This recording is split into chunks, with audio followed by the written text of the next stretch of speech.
Bien, buenos días. Como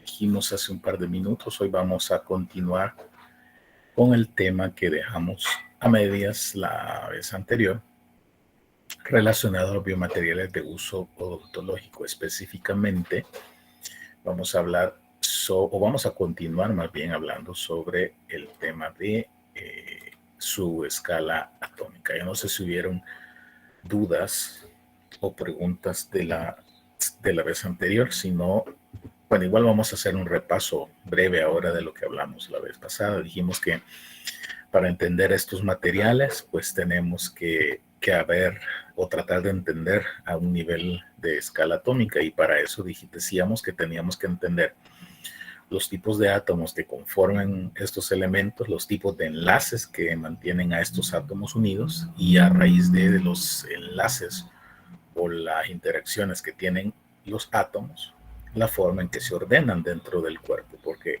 precisamente cada una de estas características le va a dar propiedades puntuales al material que estamos tratando en ese momento. A todo esto, si me retroalimentan, si tienen visualización de la presentación, yo veo que sí, pero necesitaría o agradecería que me comenten o me Sí, confirmen. doctor, sí se observa. Ok, gracias, Denis. Bien. Como les decía, esto lo platicamos a grandes rasgos. Más que todo vimos los tipos de átomos y vimos los tipos de enlace. Hablamos acerca de cómo están ubicados los átomos dentro de la tabla periódica de los elementos. Vimos que hay una columna de elementos que son, ¿cómo llamarle?, exclusivos, que ellos no se unen con nadie, ¿verdad?, que son los gases nobles. Luego tenemos el grupo de los no metálicos, los metálicos, que son todos los que están al lado izquierdo de la tabla, y los que están en medio, que no están como muy definidos de qué son. Entonces se les conoce como metaloides. Y que una propiedad bien importante para poder entender y hablar en el tema de enlaces o uniones entre estos átomos para formar compuestos es la característica o la propiedad de la electronegatividad, que está definida como la característica que tiene un átomo de captar electrones, es decir, de ser atractivo. Ya por eso hablábamos del ejemplo del calamardo guapo acá, que él es total y absolutamente electronegativo. También hablamos sobre la ley del octeto de Lewis. Y Lewis establece o establecía que para que un átomo logre el equilibrio necesita de 8 electrones en su capa de valencia, ya sea que capte los que le faltan para completar 8 o que se deshaga de los que le sobran para completar los 8. Entonces, esta ley, o gracias a esta ley, es que se entiende ahora cómo se da el proceso de enlaces entre los átomos o enlaces primarios. Ahí tenemos el ejemplo del dióxido de carbono. Cada molécula, cada átomo de oxígeno con sus 6 electrones necesita 2 para completar los 8. El carbono, por su parte, tiene 4 electrones, necesita 4 para completar los 8. Entonces, cuando se une, el oxígeno puede unirse con un carbono y completa sus 8. Pero el carbono no, necesita otro oxígeno. Y es donde tenemos el ejemplo del dióxido de carbono, que es lo que estamos viendo ahí. 8 electrones para cada uno o en función de cada uno, de cada átomo. Eso es lo que hace la ley del octeto, es la que permite que estos átomos busquen ese equilibrio mediante unirse o trabajar en conjunto con otros átomos mediante ya sea cesión y captación de electrones o compartición de esos electrones entre ellos. Y así hablamos de los enlaces primarios. Hablamos del primer enlace primario, que era el iónico, en el cual un átomo con un electrón, en el caso del sodio, busca a otro que le haga falta, o más bien al que necesita busca a uno que le sobre. Entonces, se lo cede, completa sus 8 electrones en capa de valencia el cloro, y automáticamente, y esto es algo interesante de tener en cuenta para entender a los cuerpos iónicos, Y es que en cuanto este se deshace de este electrón, inmediatamente toma una carga, ¿ya? Antes de, cuando él conserva su electrón, no tiene ninguna carga específica definida. Pero media vez él cede, inmediatamente toma una carga positiva. Y el que capta, inmediatamente toma una carga negativa. Es decir, tenemos la presencia de dos iones. Y eso es importantísimo entenderlo cuando hablamos de un enlace iónico. Y ya lo vamos a ver más adelante. ¿Por qué? En el caso de los enlaces covalentes, dijimos que se daban entre átomos que están a la derecha de la tabla periódica, que son los no metales, ¿verdad? Y que son altamente electronegativos por su misma inercia química, es decir, necesitan o buscan hacerse de electrones, es decir, a ellos les hace falta electrones en su capa de valencia. Entonces llegan a un trato entre ellos porque como ninguno de ellos está en la posibilidad o en la voluntad de ceder sus electrones, pues llegan a una negociación en la cual comparten. Y tanto en el caso del agua, que están viendo acá el ejemplo, tanto el oxígeno con sus 6 electrones, perdón, toma el electrón de cada hidrógeno para completar 8. Y así el hidrógeno, que solo tiene 1, toma todos los demás para completar también 8 en su capa de valencia. Ahora, aquí sucede algo bien interesante, pero creo que lo voy a ver más adelante. Si se dan cuenta, aquí no hemos hablado de que ninguno tome una carga específica, si se dan cuenta.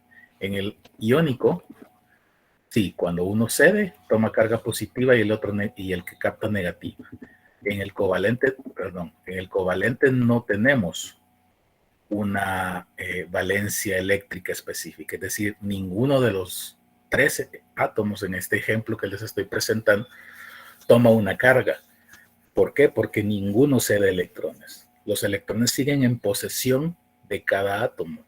La diferencia es que tiene también a su posibilidad el contar con los átomos con los electrones, del átomo con el cual se asocia, pero no pierde ni gana electrones. No sé si se entiende ese concepto. O sea, él no es propietario de los 8, en el caso del hidrógeno, no es propietario de los 7 electrones restantes. Simplemente al tener esos 7 adicionales, él logra 8 electrones, logrando ese equilibrio del cual hablaba Lewis. Es un poco complejo de entender, pero es como si todos están como si comparte más bien todos los electrones de los átomos participantes, que en este caso pueden ser 2 o pueden ser 3, en este caso son 3, ¿verdad? Y todos están en función de cada uno de esos átomos. Aquí como un resumen, en el enlace iónico lo que yo tengo es una cesión y una captación de electrones. Uno le da al otro. ¿Okay? En un covalente yo tengo compartición. Este pone a disposición del otro lo que tiene y viceversa. O sea, es para uso de los dos elementos que están participando. En el caso del metálico, yo les daba el ejemplo de la papa caliente, en el cual ninguno quiere el electrón porque todos son electropositivos, es decir, todos son de la izquierda de la tabla periódica de los elementos, tienen la capacidad de ceder, no de captar electrones. Entonces lo que hacen es tiran el electrón hacia entre todos y el electrón pues anda rondando en todo el cuerpo en busca de dónde quedarse, y como no hay nadie que lo quiera, eternamente anda dando vueltas alrededor del cuerpo. Y eso es lo que quiero tratar de resumir aquí, porque, y estoy insistiendo mucho en eso porque a partir de lo que vamos a hablar ahora, yo necesito que esto quede bien claro. Y nuevamente lo vuelvo a decir. Aquí tengo 2 átomos, uno tiene un electrón que le sobra, llamémosle así, el otro lo necesita, entonces se lo cede, inmediatamente toman cargas, ¿ya? Y por electronegatividad, por cargas electrostáticas, es lo correcto. Se acercan, porque aquello que hemos escuchado toda la vida de que cargas opuestas se unen, y aquí tengo el enlace iónico. Esto a su vez permite que otros iones que estén alrededor se vayan acercando y vayan conformando una estructura, ¿ya? Porque tengo cargas, más bien partículas cargadas o átomos cargados, tengo iones. Entonces los 2 originales que tengo al principio van a atraer a átomos de cargas opuestas y siempre vamos a saber este ordenamiento en los cuerpos iónicos, donde un positivo va a estar rodeado de negativos y un negativo va a estar rodeado de positivos. Pero esto quiero que quede bien claro cómo es el proceso de unión. Aquí puede venir otro átomo con carga positiva a unirse aquí, otro con carga negativa a unirse aquí y así hasta formar un cuerpo más grande. No necesitamos otra participación más que de iones, ¿ok? En el caso de los cuerpos metálicos, lo que hablábamos, los electrones, cada uno de estos átomos pone sus electrones al servicio de toda la comunidad y estos electrones andan circulando en todo alrededor del cuerpo. Y dijimos ayer, ¿no? La semana pasada, que esa propiedad, el hecho de que estos electrones anden saltando y moviéndose de un lado a otro, es precisamente lo que le da la característica de transmitir el calor y transmitir la electricidad. Porque la electricidad o el calor lo que hacen es ser conducidas o ser transportadas por estos electrones que están en movimiento alrededor de este cuerpo, en todo el cuerpo. Cosa que ustedes no ven aquí. Porque aquí, ¿qué pasó con los electrones sobrantes? Los electrones sobrantes se le dieron a otro. O sea, el electrón sobrante está dentro de la capa de valencia de alguno de estos átomos o los electrones sobrantes. Estos electrones sobrantes no están en poder de ningún de estos átomos, sino que están alrededor de todo el cuerpo. ¿Okay? Y aquí viene lo que quiero hacer ver. En el caso de un cuerpo covalente, donde hay enlaces covalentes, dijimos que los electrones no le pertenecen ni a uno ni al otro, sino que están en función de ambas capas de valencia hasta completar 8 electrones. Y esto le confiere a la molécula, porque cuando hablamos de la unión de átomos, aquí unión de átomos, estoy hablando de una molécula, ¿ok? Entonces, esta molécula no toma una carga específica a él y una carga específica a este. Aquí tenemos un fenómeno que más adelante lo voy a mencionar que se llama polaridad, en la cual toda la molécula es un solo cuerpo, llamémosle así, una unidad, perdón, ¿ya? Y una parte de esa molécula tiene una carga y otra parte de esa molécula tiene otra carga.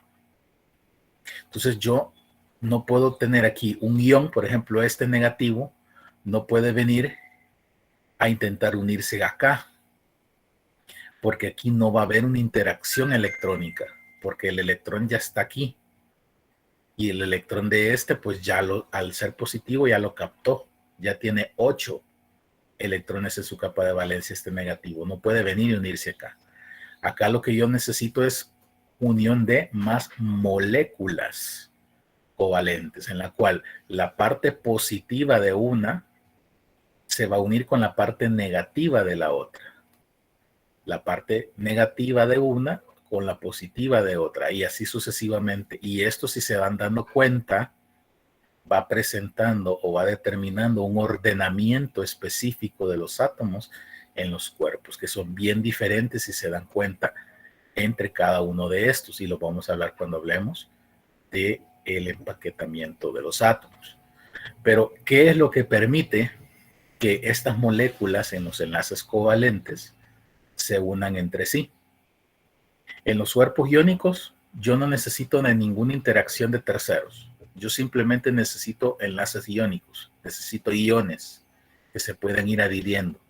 En el caso de los metales, pues necesito un material que sea electropositivo, que venga acá y ponga su electrón en función de los demás para que forme parte de este compuesto o de este cuerpo metálico.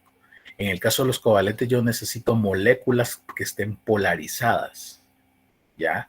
Y necesito de fuerzas que unan esas moléculas polarizadas. ¿Cuáles son las fuerzas que van a unir a estas moléculas? Son los que conocemos como uniones de valencia secundaria o enlaces secundarios.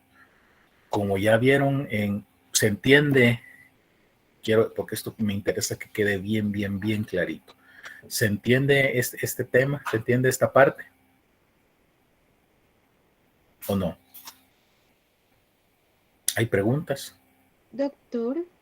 Lady, dime. Doctor, ¿podría repetir esa parte, por favor? La diapositiva que está actualmente. Sí. Vale, nuevamente. Vámonos atrás. Los enlaces, digo cuerpos iónicos porque estoy hablando de un cuerpo que está formado por enlaces iónicos, ¿ok? Un enlace iónico necesito que uno de los electrones ceda y el otro capte, ¿cierto? Cuando uno cede y el otro capta, obtienen cargas. Antes no tienen una carga definida. Cuando se deshace del electrón, el electropositivo, y lo agarra el electronegativo, obtienen cargas automáticamente. El que cede se vuelve positivo y el que capta se vuelve negativo. ¿Está claro hasta ahí, Lady? Sí, doctor. Ok, esto mismo que tú acabas de ver acá sucede en otros átomos o entre otros átomos. ¿Y qué dijimos? ¿Cómo dijimos que se llaman estos átomos que presentan cargas? ¿Cómo se llaman? ¿Cómo se llaman? Lady. ¿Iones? Correcto. Tengo iones, ¿ok? Entonces, yo necesito iones. ¿Por qué? Porque esos iones van a venir y van a buscar unirse con iones de cargas opuestas y van a formar un cuerpo o una sustancia de enlaces iónicos. ¿De acuerdo? Sí, doctor. Bien. Eso con el respecto a los enlaces iónicos, a los cuerpos iónicos. A los metálicos, el electrón no se le da, ninguno lo agarra. ¿Ya? Porque ya dijimos que por su inercia química, estos átomos no quieren electrones. Ellos quieren deshacerse de los que tienen. ¿Sí? Entonces lo que hacen es que los ponen como el juego. El mejor ejemplo que se me ocurre es el de la papa caliente. Nadie quiere la papa. La única diferencia es que aquí hay miles de papas calientes alrededor de los átomos y ninguno quiere ese átomo. Entonces lo que hace el átomo es el electrón es rebotar entre cada uno de los átomos a ver quién lo recibe, ¿verdad? Y en esa interacción es que vemos ese movimiento de los electrones. Aquí simplemente otro átomo metálico que quiere unirse o que va a formar parte de esta sustancia simplemente se acerca, tira su electrón a los demás y ya se mantiene en el cuerpo. La, eh, la dinámica de esos electrones alrededor de todo el cuerpo es lo que mantiene a esos átomos juntos. Por eso le llaman nube electrónica, porque parece una nube o un mar de electrones que está alrededor y mantiene todos los átomos unidos. Pero aquí simplemente yo solo necesito un átomo metálico que se acerque y tire su electrón. ¿Ok? ¿Está clara esa parte? Sí, doctor. Genial. Aquí viene la compleja, porque yo te entiendo que es compleja. En el caso de los covalentes, dijimos que los electrones no se ceden ni se tiran para todos. Necesitan que participen 2 o 3 átomos. ¿Ya? La interacción entre esos 2 o 3 átomos va a radicar en que necesitan compartir los electrones. Porque a diferencia de estos, a diferencia de los metálicos que no quieren captar, perdón, que no quieren sí, no quieren captar, estos no quieren ceder, no quieren perder sus electrones. ¿Ya? Entonces llegan a un acuerdo en el cual van a compartir, pero no los van a ceder. Van a conservar sus electrones de valencia, pero van a poder usarlos del vecino también. ¿Me explico? Aquí no sobran electrones, al igual que aquí. Porque aquí los electrones que le sobran se le van a uno, al otro. Aquí los electrones que le faltan a uno los completa con los que le con los que tiene el otro. Y este otro completa con los que tiene este. Entonces los electrones no andan libres, sino que están compartidos entre estas 2 o 3 elementos o átomos. Lo que hace que esta molécula tome una carga, ¿ya? Positiva de un lado y negativa del otro. No es que este átomo sea positivo, sino que igualmente podría ser que la parte de arriba sea positiva y la parte de abajo negativa, o viceversa, que este lado sea positivo y que este sea negativo. Lo importante es que uno de los lados de la molécula toma una carga, ¿ya? Y esa carga es la que permite que se pueda unir con otras moléculas covalentes, ¿ya? Porque necesita la interacción electrostática de o entre moléculas. Estas de acá, que son lo que acabamos de mencionar, que son los enlaces secundarios de los cuales vamos a comenzar a hablar ahorita. No sé si con eso te quedó claro. Sí, ahora sí, gracias, doctor. ¿Segura? Segura. Ya está lista para el 10 en el examen. Bien, veamos los enlaces de valencia secundaria, que dijimos que son esas interacciones que se van a dar entre moléculas. Yo las ejemplifiqué en las moléculas covalentes, porque en realidad es donde más se presenta, ¿verdad? Pero entendámoslo en el sentido que representan la unión de moléculas, es decir, átomos están separados. Cuando esos átomos se relacionan entre sí, componen o forman moléculas. Y aquí está lo que les decía. Se puede dar de acuerdo a una molécula polar o una apolar. ¿A qué se refiere con una polar? Donde les decía, leamos lo que dice específicamente la referencia.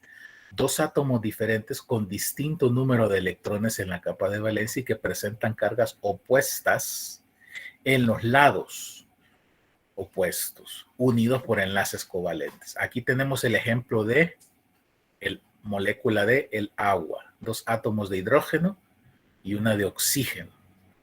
Y aquí viene donde voy a explicar por qué toman cargas específicas. Y esto tiene que ver con la masa de cada átomo. Si ustedes se dan cuenta, en el ejemplo que están viendo, cuál de los 2 átomos que participan en esta, que son hidrógeno y oxígeno, cuál de los 2 átomos es más grande, tiene más masa, según el esquema que están viendo. Hola, ¿quién me ayuda? El oxígeno. Leslie. El oxígeno, es correcto, es más grande. Al ser más grande, la fuerza electrostática que tiene es mayor. Entonces los electrones se concentran en mayor cantidad de tiempo del lado del oxígeno. Eso le confiere al oxígeno una carga negativa. Los hidrógenos, como tienen menor cantidad de tiempo los electrones orbitando a su alrededor, tienen una carga positiva. Y entonces esta molécula se comporta, perdón, pensé que estaba en PowerPoint. Esta molécula se comporta como una batería. La batería tiene un lado positivo y tiene un lado negativo. Lo que les estaba explicando, el oxígeno al ser, porque estaba señalando en Meet, estaba usando el cursor. La molécula de oxígeno, al tener mayor masa, atraen por mayor tiempo los electrones a su alrededor, teniendo carga negativa. Los hidrógenos son más pequeños, los electrones pasan menos tiempo acá, por ende toman una carga positiva. Y lo que tenemos acá es una molécula polar o una molécula polarizada, en la cual está bien definida un lado con carga positiva y otro lado con carga negativa, tal cual una batería. En el caso de una apolar, ¿verdad? no presentan cargas definidas porque, por ejemplo, tienen masas parecidas. Entonces los átomos, perdón, los electrones circulan entre ellos de forma equitativa. Por ende, no se mantienen en un mismo o en un lado por mayor cantidad de tiempo. Aquí no hay una definición de cargas específica. ¿Ya? En algún momento puede estar positivo aquí y puede ser negativo acá, o viceversa. En algún momento puede ser negativo acá y en algún lado puede ser positivo acá. No hay una definición específica de cargas. Aquí sí tengo una definición específica de cargas, porque te participan el tamaño o la masa de cada uno de sus átomos. Entonces, una molécula polar va a tener una carga específica en cada lado, y una apolar no tiene una carga específica, pero puede ser modificada para tener una carga específica. ¿Está clara la diferencia? ¿O no? Lourdes, Giselle, ¿está claro? ¿Podría volver a explicar, doctor, por favor? Vale. Veámoslo, hagámoslo de una forma un poco más coloquial. Digamos que, a ver, ¿cómo lo explico? Hagamos el ejemplo de agua y aceite, por ejemplo. El agua y el aceite yo los tengo juntos, ¿verdad? Los pongo en un vaso y no los voy a poder unir todo el tiempo. Voy a tener una separación porque tienen densidades diferentes. Entonces yo puedo notar en dónde está el aceite y en dónde está el agua. ¿De acuerdo? Eso vendría a ser una molécula polar. Una molécula apolar vendría a ser, por ejemplo, agua y arena. ¿Sí? Si yo agito el agua y la arena, o no, algo más agradable. Horchata. Cuando yo muevo, ¿qué es lo primero que hacemos cuando nos dan el vasito con horchata con una pajilla? ¿Qué es lo primero que... A ver, veamos. Busquemos, solo niñas me salen aquí. Busquemos un caballero aquí. Paulo Eduardo. Paulo. Diga, doctor. ¿Qué es lo primero que haces cuando te sirven tu vaso de horchata con la pajilla? Revolverlo. Exactamente. Lo primero que haces es revolver con la pajilla. ¿Ya? Significa que ¿para qué lo haces? Para que el polvito se mezcle con el agua, ¿no? Y que el agua tenga sabor a horchata. ¿Es correcto? Sí, doctor. En ese momento, cuando están mezclados, no hay una diferencia entre el polvo y el agua. Están mezclados. Yo puedo beber y puedo tener el sabor. Ahí estoy induciendo a una polaridad, llamémosle así. Pero si yo pongo el vasito en la mesa y lo dejo estar ahí durante 5 minutos sin tocarlo, el polvo se va a ir de nuevo para abajo y me va a quedar arriba el líquido. ¿Ya? Y entonces voy a tener una polaridad específica. No sé si el ejemplo fue suficiente para lograrme dar a entender. No hay una polaridad. Cuando está mezclado no hay una carga. Todo es lo mismo. ¿Ya? En cambio, el agua y el aceite, aunque yo los agite, siempre voy a tener una separación, siempre voy a tener una carga específica, el agua y el aceite.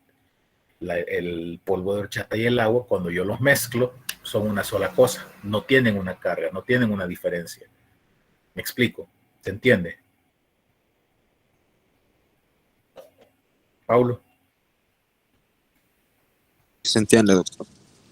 Y no recuerdo la chica que me preguntó si lo volviera a explicar, si se entiende ahora. No sé si fue Lady. Sí. A lo Lourdes. Sí, doctor, ahora se entiende. En el examen no me van a poner que la carga polar es la horchata. Ok. Vale. Ahora, ¿qué importancia tiene eso de la polaridad? A estos enlaces secundarios se les conoce también como fuerzas de Van der Waals.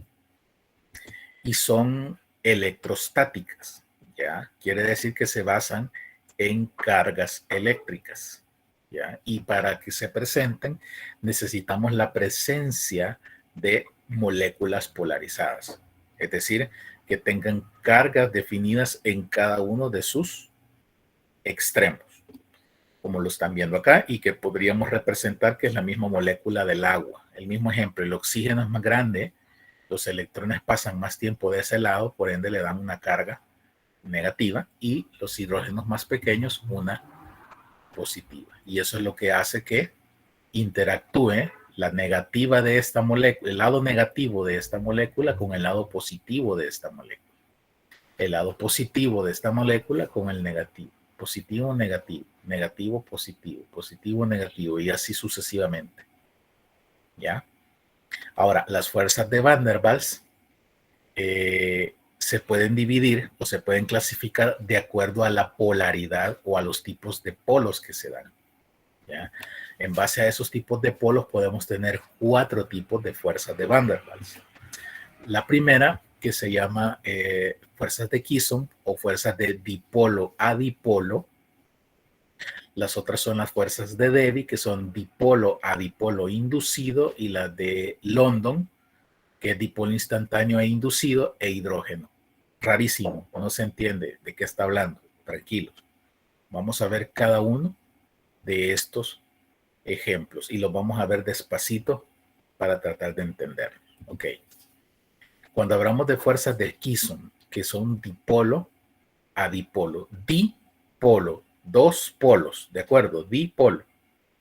Y aquí tengo una molécula A y una molécula B. La molécula A está polarizada, tiene 2 polos, dipolo, tiene un polo positivo y tiene un lado negativo. La molécula B tiene un lado positivo y tiene un lado negativo. ¿Sí? Entonces, ¿qué sucede acá? El lado negativo, por decir un ejemplo, ejerce una atracción sobre el lado positivo, produciendo que se unan. ¿Ok? Entonces, aquí son las fuerzas de Kisson, dipolo a dipolo. Yo tengo 2 moléculas que ya están polarizadas, que tienen una carga específica. Ejemplo, esta clase me gusta más darla presencialmente por esto, pero ¿hay alguna, no creo, porque ustedes casi no han tenido interacción, pero bueno, ¿hay alguna parejita acá entre ustedes? ¿Alguien que sean novios entre ustedes? ¿No? Vamos a hacer un ejemplo. Jorgito con Rebequita, ¿ok? A Jorge, que es la molécula A, le gusta Rebeca, que es la molécula B. A Rebeca, que es la molécula B, le gusta a Jorge, que es la molécula A. Los dos se gustan, están polarizados. Por ende, cuando se juntan, ahí salen chispas. ¿Ok? Fuerzas de Kisson, 2 moléculas polarizadas. ¿De acuerdo? Hoy vienen las fuerzas de Debye, en la cual la molécula A está polarizada, pero la molécula B no. Vamos al ejemplo de Jorgito. A Jorgito le gusta a Rebeca, pero Rebeca ve feíto a Jorgito. Jorgito es muy feo para Rebeca. Entonces, ¿qué es lo que hace la molécula A? La molécula A induce a la molécula B, y poco a poco la molécula B, en base a la inducción que le realizó la A, toma una carga específica, una polaridad, se vuelve polarizada y se une a la molécula B. Ejemplo de Jorgito. Jorgito fue tan insistente, fue tan detallista, se hizo amigo de las amigas de Rebequita, le mandó mensajitos anónimos a Rebequita, poco a poco se dio a conocer quién era, le dedicaba canciones, le mandaba flores. Entonces fue produciendo que Rebequita le resultara atractivo el Jorgito. Cuando eso sucedió, se polarizó y entonces se unieron. ¿De acuerdo? Esas son las fuerzas de dipolo, una molécula que ya está polarizada, a dipolo inducido, es decir, una molécula que no estaba polarizada, pero por la acción de esta se polarizó. ¿Ok? ¿Claro hasta aquí? ¿O no? Sí, doctor. No hay ninguna Rebequita aquí, Doctor, ¿verdad? disculpe, ¿cree que podría repetir? Ok, Denis. No hay ninguna Rebeca, ¿verdad? O Jorge. Nuevamente, hagámoslo con el ejemplo de Jorge y Rebeca, porque creo que es un poco más entendible. Fuerzas de Kisson, dipolo a dipolo, dos moléculas que ya tienen cargas definidas. Las dos. ¿Sí? A Jorge le gusta Rebeca. A Rebeca desde que vio a Jorge le encantó. Ambos se gustan. Entonces, cuando se juntan de verdad. Hay una interacción entre las dos moléculas. ¿Ok? Porque ambos están polarizados, ambos están definidos que le gusta el uno y le gusta el otro. ¿Sí? En fuerzas de Debbie, aquí me voy a ir para atrás, en fuerzas de Debbie, a Jorgito es al que le gusta a Rebeca. Pero a Rebeca no le gusta para nada a Jorgito. Le parece feo, hediondo, raro, extraño. ¿Sí? Pero Jorgito, que es la molécula A, es muy inteligente y comenzó con detalles a enamorar a Rebeca hasta que hizo que ella lo viera interesante y tuviera una polaridad hacia él. Entonces, logrando que se unieran. ¿De acuerdo? La molécula A obliga, la palabra no es obliga, incita a que la molécula B, que no está polarizada, se polarice, que tome carga en uno de sus lados. Al tomar la carga de uno de sus lados, inmediatamente ya tiene una superficie contra la cual interactuar.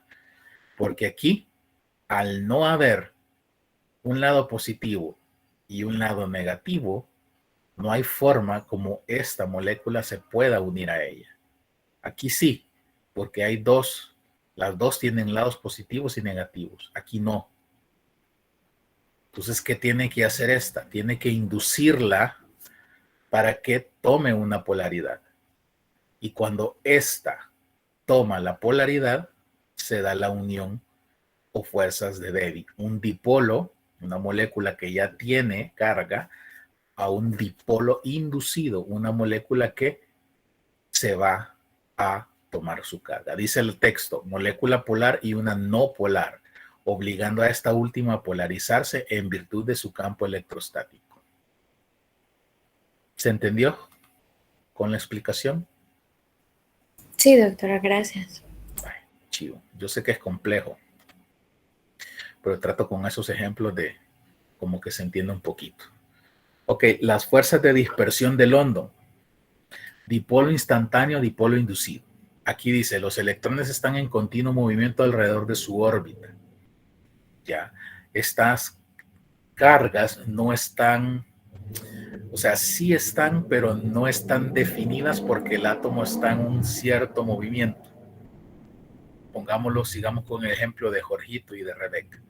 Jorgito anda, qué sé yo, preocupado por estomatología, preocupado por morfofunción, preocupado por tratamientos.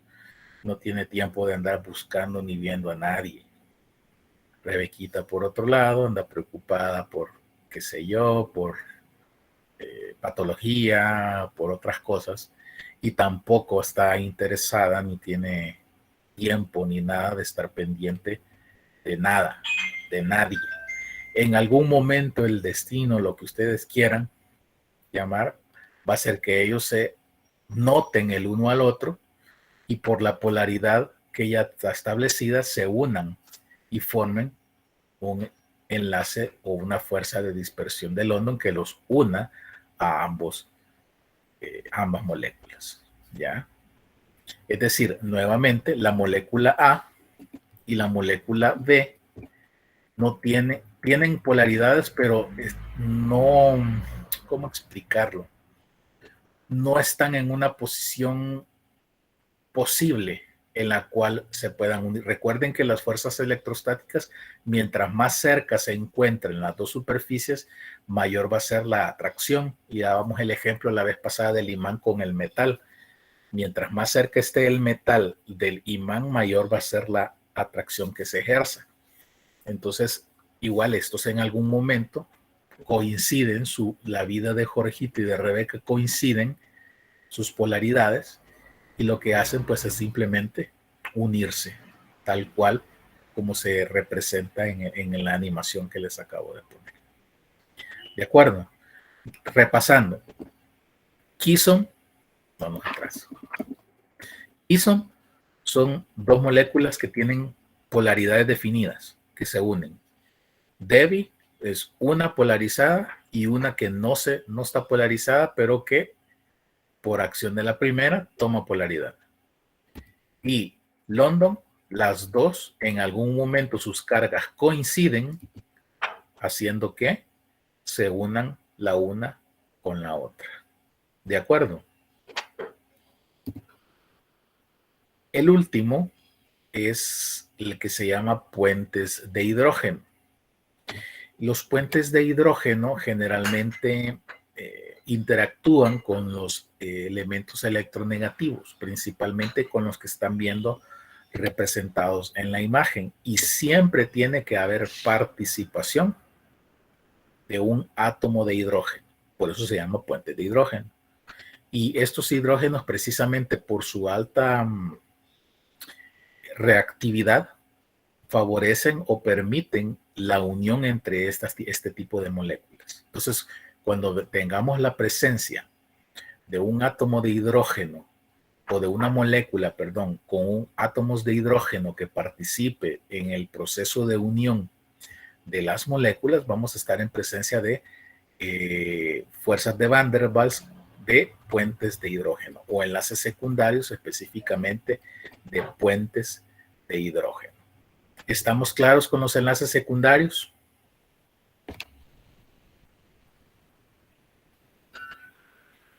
Esos silencios, no sé cómo interpretarlos. Doctor, creo que podría repetir el último que acaba de explicar, por favor. Ok. Ah, Rebeca.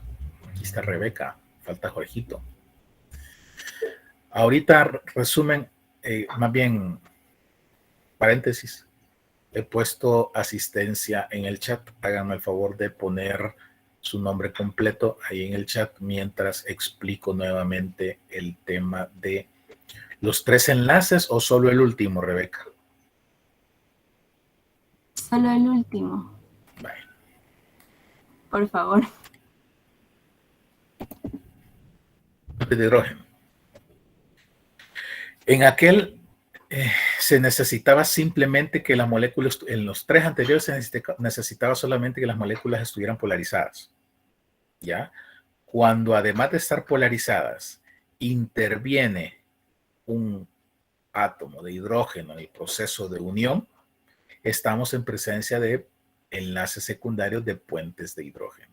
Es prácticamente lo mismo que acabamos de ver. La diferencia es que cuando puntualmente hay intervención de un átomo de hidrógeno, ya no se llama, por ejemplo, fuerza de Quison, ¿ya? Sino que ya recibe el nombre de puente de hidrógeno, porque el hidrógeno está haciendo la función puntual o está favoreciendo, gracias a su gran electronegatividad, la función de unión entre estas moléculas.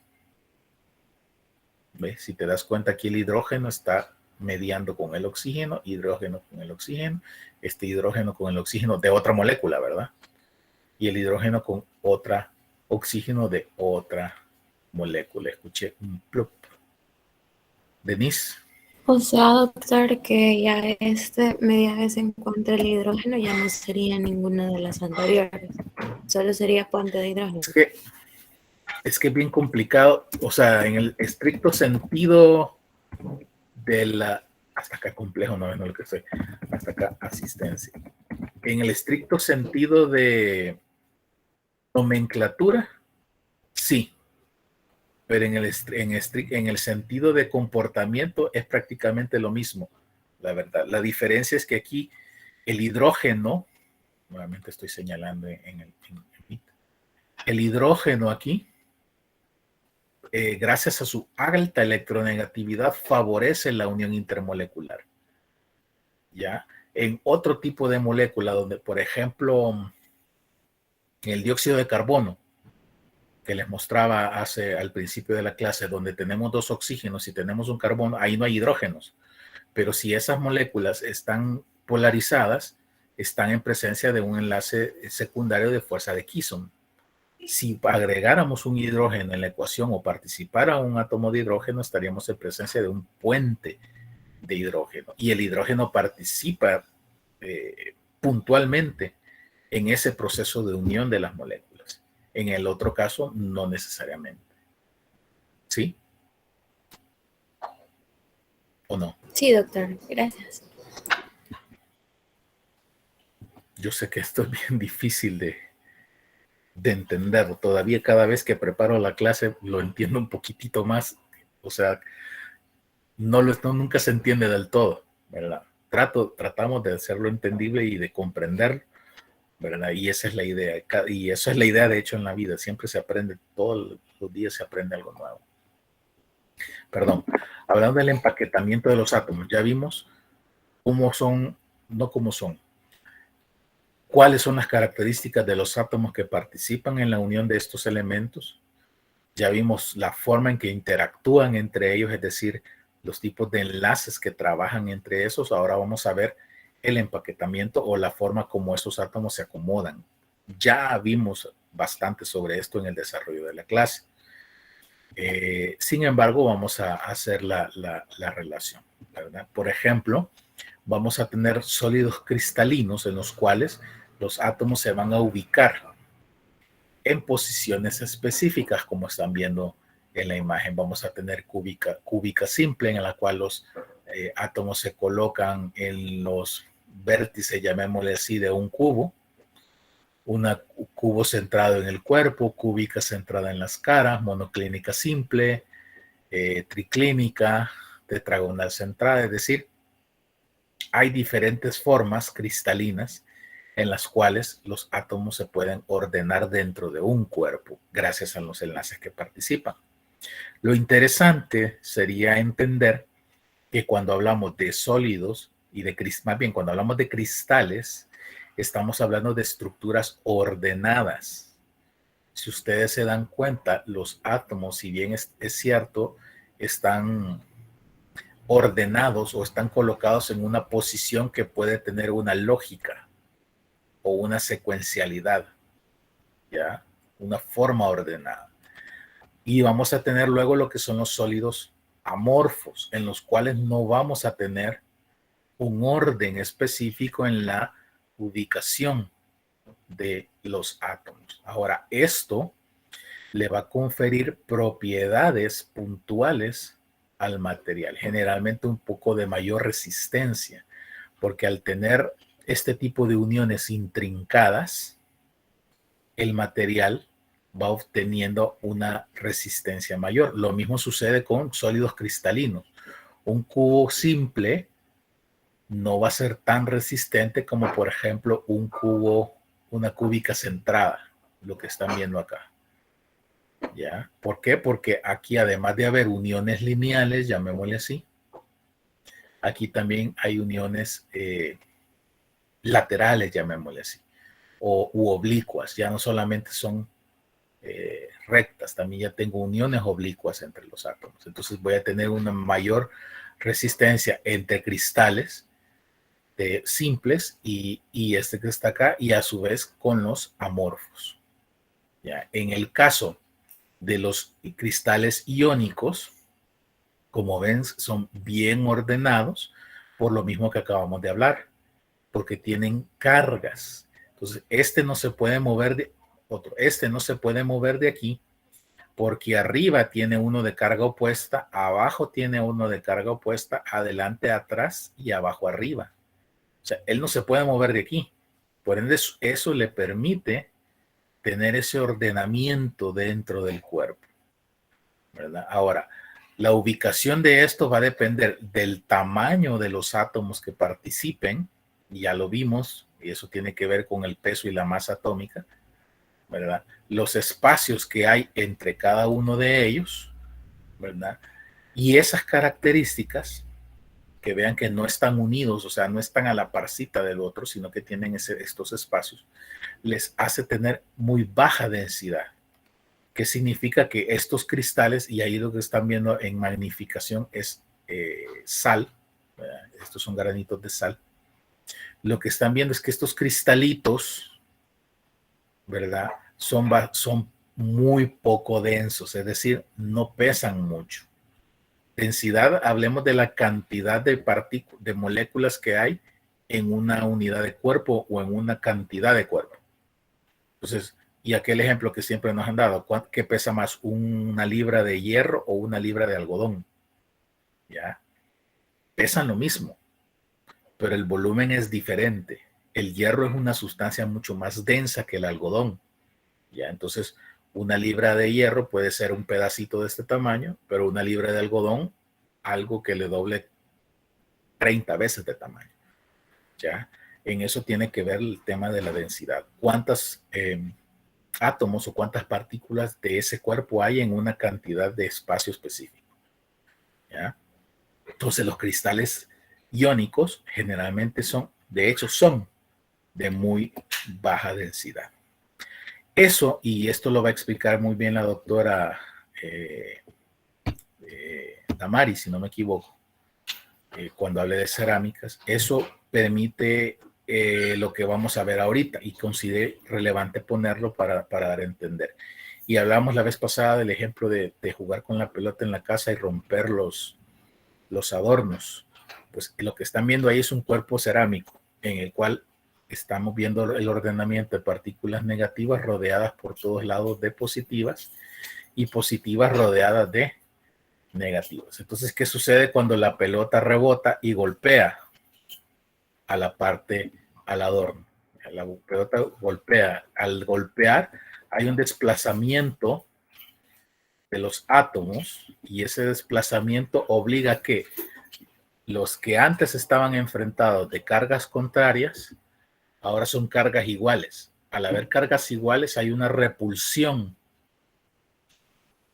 de esas cargas, produciendo una separación del cuerpo, que es por eso que las fracturas cerámicas son bien limpias. Y si yo simplemente agarro y reposiciono el fragmento, a veces ni siquiera se nota la línea de fractura. Entonces, si yo ocupo un pegamento, tengo un elemento de unión entre ellos, un adhesivo, y va a favorecer a la adhesión entre los dos fragmentos y no se va a notar. ¿Ya? Ese ordenamiento del que hablamos, cuando es roto, cuando es violentado y cargas iguales coinciden, se da una repulsión. ¿Ya?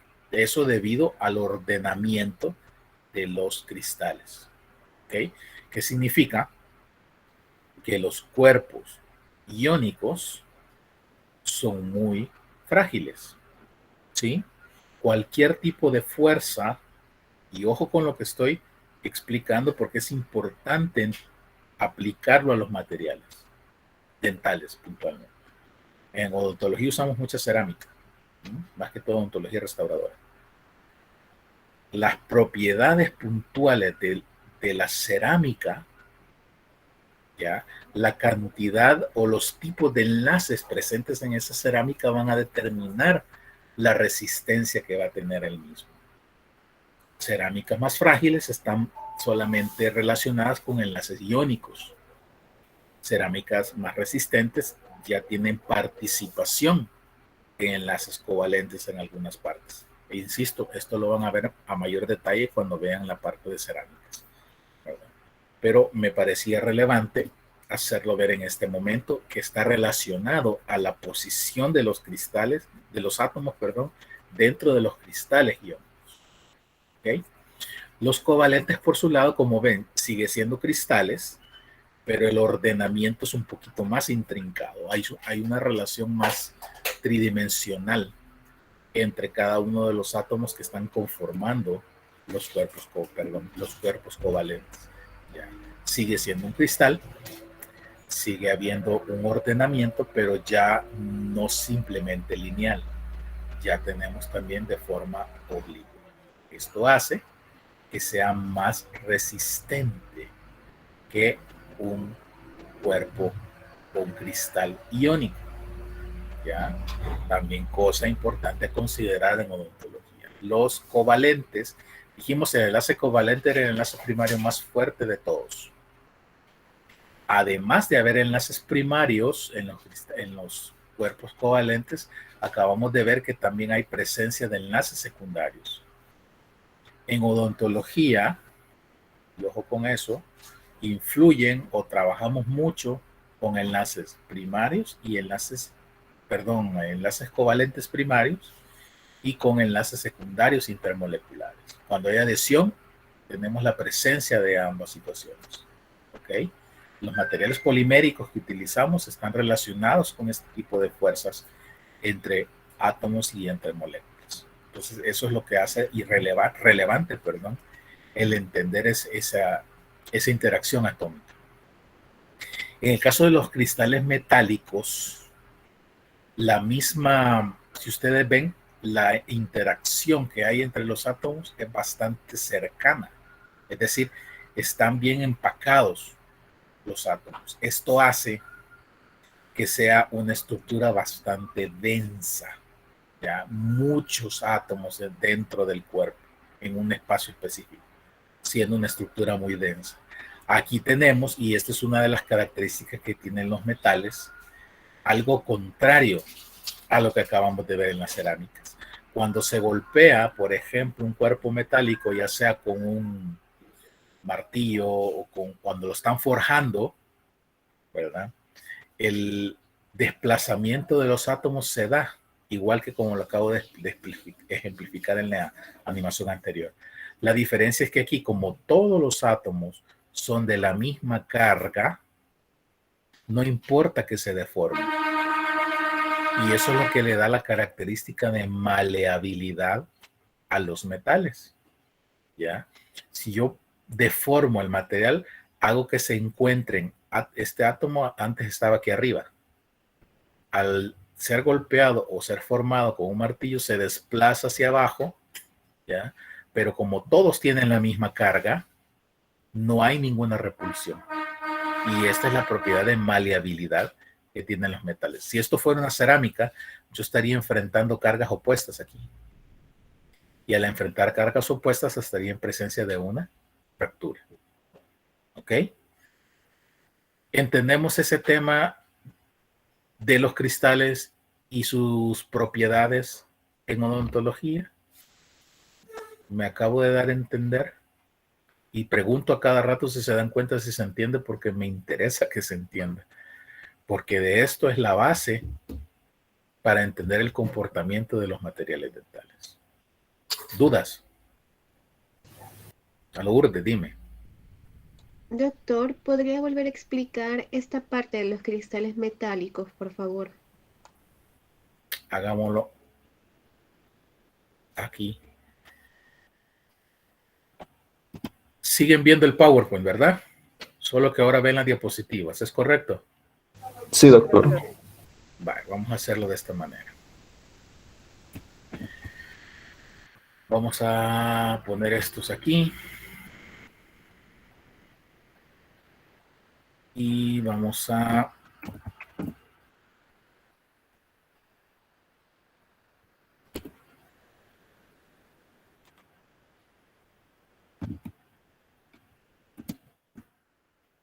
poner aquí. Solo que a este le vamos a poner carga positiva. Ok.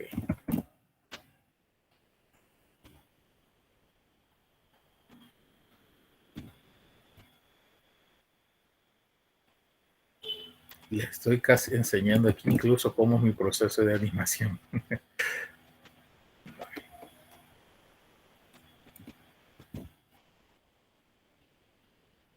Para hacerlo entendible rapidito.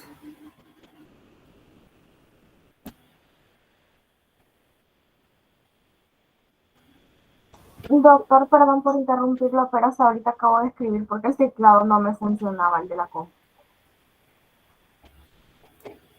Perdón, no entendí. Hasta ahorita, perdón, acabo de escribir mi nombre en la asistencia porque el teclado del escritorio no me funcionaba mucho. Ok.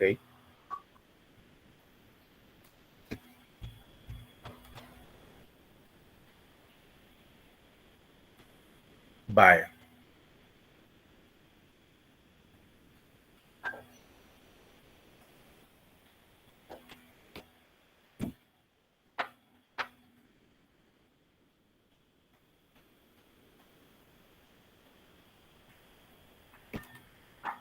Bien.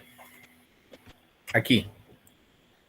Cuando yo tengo el desplazamiento, se enfrentan cargas iguales en cerámicas. Al haber cargas iguales hay repulsión. En los metales es diferente. Cuando se recibe el golpe de aquí alrededor están los electrones, recuérdense. ¿Ya?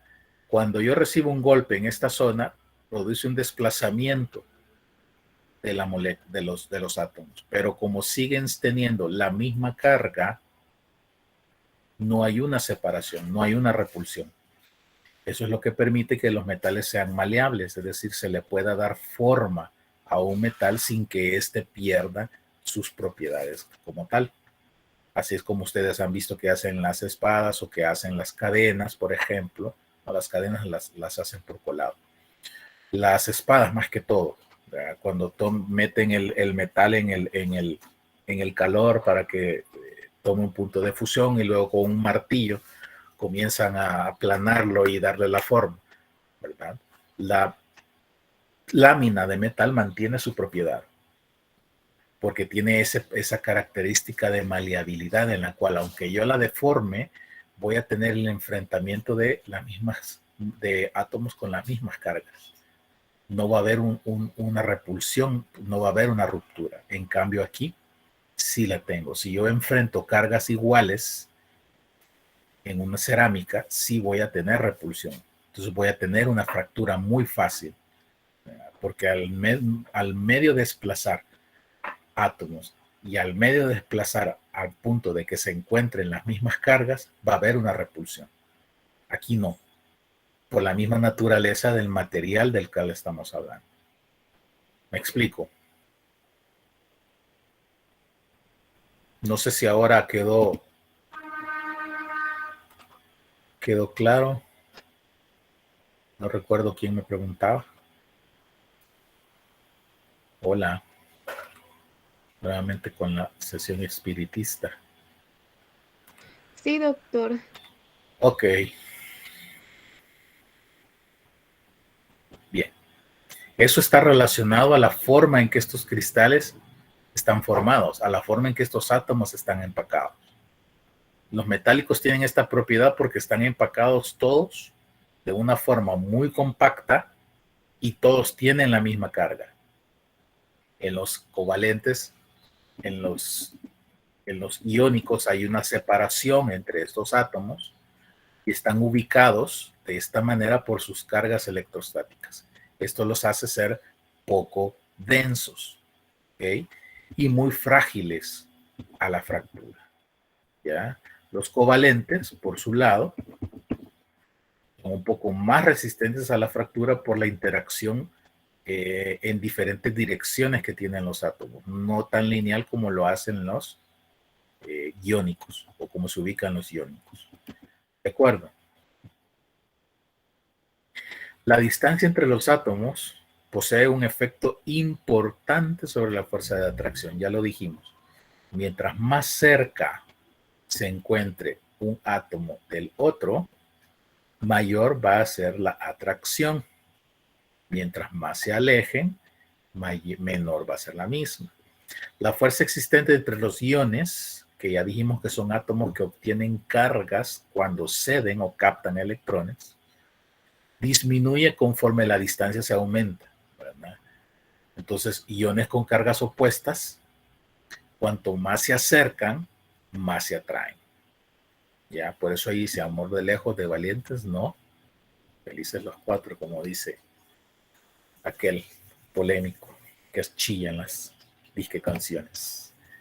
Acá más o menos tenemos una relación entre los enlaces que se dan en cada uno de los materiales aplicado específicamente a nuestra profesión, a lo que estamos haciendo o nos tiene sentados aquí. Ya, materiales metálicos, vamos a ver presencia o interacción de enlaces metálicos. Materiales poliméricos, voy a tener enlaces covalentes y fuerzas de Van der Waals, y ya explicamos por qué. Y en materiales cerámicos puedo llegar a tener enlaces iónicos y algunos tipos de cerámicas, enlaces covalentes e incluso interacción entre estos dos tipos de enlaces primarios, que es una situación un poco más compleja y es bien específica para ciertos tipos de cerámicas. Insisto, yo no voy a profundizar en eso porque no vamos a hablar aquí en este momento de cerámicas. Hay un tema puntual para ello, en la cual se va a aclarar un poquito el tema de los tipos de enlaces y cómo participan este tipo de enlaces, ¿verdad? Eso es todo lo que yo tenía preparado para ustedes en este tema. Acá en esta página de Facebook, yo tengo por álbum las imágenes más representativas de cada clase. Ustedes pueden ir ahí. No la he actualizado todavía, les soy sincero. Pero ustedes pueden ir ahí y pueden ver los álbumes con cada una de las clases que yo he tenido. Hay unas clases que ya no las doy, ya las dan otros colegas. Pero aún no decido si las bajo o las dejo ahí como apoyo igual. La cuestión es que ahí van a encontrar todas las clases que están a mi cargo. En el canal de YouTube también trato de subir videos que aporten o que complementen a mis componentes teóricos a mi cargo. Voy a tratar de estar subiendo ahí las clases que hemos tenido con ustedes para que puedan estarlas repasando. Ese es mi correo, por el cual pues, nos podemos comunicar, aunque preferiblemente a través de sus representantes, ¿verdad? Y pues ahí les dejo hoy en día pues el tema del Instagram, que también es una de las herramientas de comunicación más fáciles de hoy en día. Y ahí pues comparto, a veces hago mis catarsis, a veces comparto mis fotografías y mis cositas. Igual podemos comunicarnos y conocernos de ese lado también.